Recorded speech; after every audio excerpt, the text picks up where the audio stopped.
بەداخەوە ئێستا پیلانجێڕێکی تر دژی خەڵکی شەنگار بەڕێوەیە. ئەو پیلانجێڕیە لەژێر سایە ئەو هێزانەوەیە کە لە ئەیانەوێ خەڵکی شەنگار خەڵکێک نەبێت کە بەڕێوەیان بەرێ نوێنەراتی خۆیان بکە. ئێستا ئەوان هێزێکی بەڕێوەبەرایەتی هەیە، خۆشیەتی هەیە لە شەنگارە، تەنها ئەیانەوێ ئەوانە نوێنەریان مشکە ئەوانە بوون کە لە خەڵکی شەنگاریان لە داعش پاراست و ئەشزانین چێ بوو شەنگاری یا بەدەستەوەیە. ئێستا ئەو هێزانی کە شەنگاریان داوە بەدەستەوە نەیانتوانی بەرگری لە شەنگار بکەن، ئەوانە ئەیانەوێ ئەو بەو هێزانە ئەڵێن نامۆ کە شەنگاریان پاراسیوە لە کاتێکە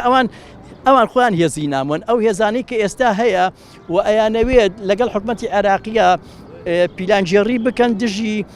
خەڵکی شەنگار، ئەوانە هێزی نامون بەڕاستی و ئەمە بە سەرپەرشتی تورکیا ئەکرێت ئەم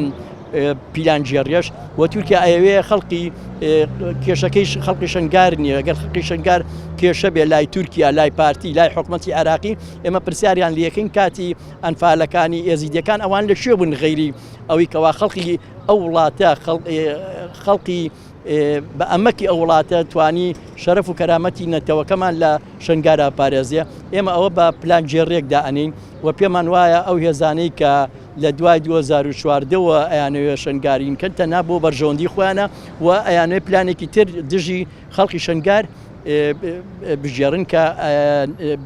بۆ ئیرادەی کە لەوێ هەیە و بە ئیرادەی خەڵکی شەنگار ئەو پیلانە پوش دەبێتەوە و پیلانە سەرکەوتوو نابێ و خەڵکی شەنگار جارێکی تر ناچێتە بەردەمی هیچ گورگێک، گورگی عێراقی بێ، تورکی بێ، گورگەکانی ناوخۆمان بێ، هیچ گورگێک، چونکە ئەوانە ئێستا ئەزانن چێ پشگیریان ئەکا و چێ ئەیان پارێزێت.